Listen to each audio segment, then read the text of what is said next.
Welcome to Sujatha Nalabagam.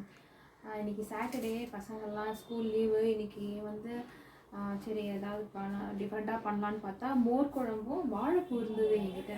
வாழைப்பூ வடை, மோர் குழம்பு வாழைப்பூ வடை வந்து காம்பினேஷன் ரொம்ப நல்லா இருக்கும். ஸோ அதுதான் வாழைப்பூ வடை வந்து மோர் குழம்பு ஆல்ரெடி உங்களுக்கு நான் வீடியோ போட்டிருக்கேன். வாழைப்பூ வடை எப்படிங்கிறத நான் இன்றைக்கி சொல்கிறேன். நீங்கள் ட்ரை பண்ணி பார்த்துட்டு ஷேர் பண்ணுங்கள், கமெண்ட் பண்ணுங்கள். ஓகேங்களா? இப்போ பார்க்கலாம் எப்படின்னு பார்க்கலாம்.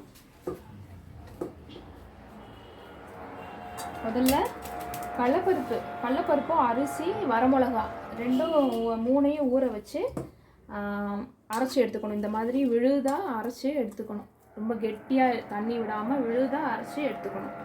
அப்புறம் வெங்காயம் நல்லா 2 வெங்காயம் நீளமாக நறுக்கி இந்த மாதிரி இதில் போட்டுக்கணும்.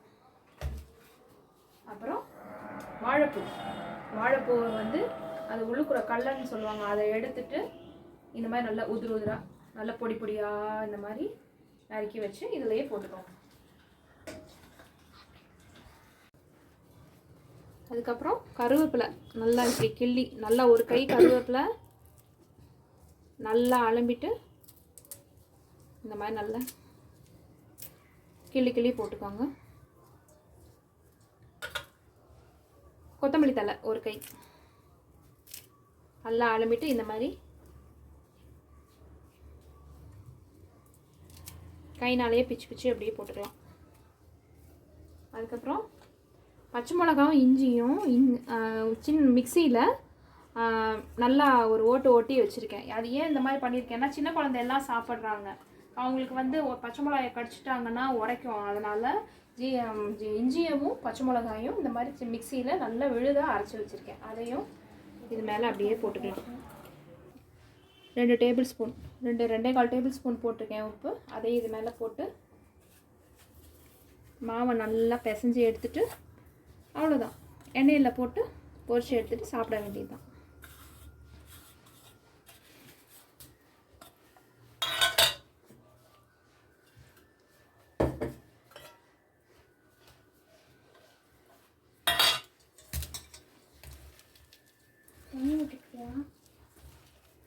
தண்ணியெல்லாம் விட்டுண்டாச்சு.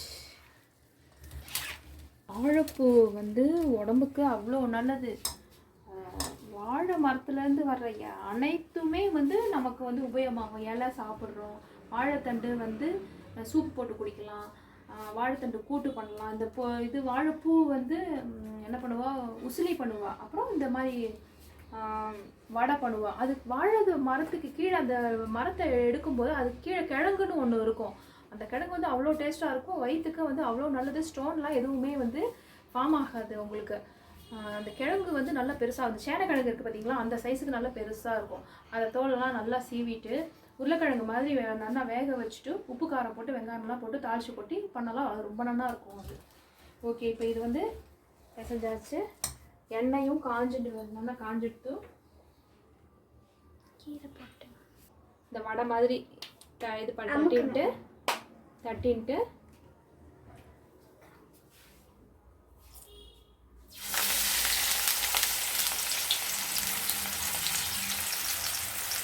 நல்லா பொரியட்டும்.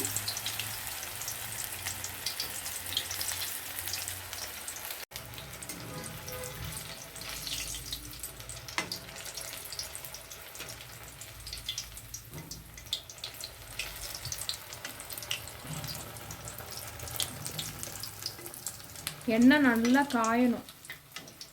எண்ணெயை நல்லா காய விட்டு நம்ம அதை வடை மாதிரி தட்டி போட்டால் தான் நமக்கு சீக்கிரம் நல்லா பொரிஞ்சு வரும். நல்லா எண்ணெய் காயறது கையை விட்டு பார்த்துடாதீங்க, கையை மேலே இப்படி வச்சு பார்க்கணும் எண்ணெய் காஞ்சிடுதா அப்படின்னு. ஆச்சு, வடை ரெடி.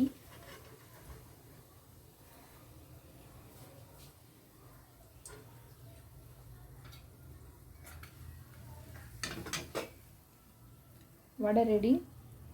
இன்றைக்கி வந்து என்ன சமையல்னா மோர் குழம்பு, வாழைப்பூ வடை.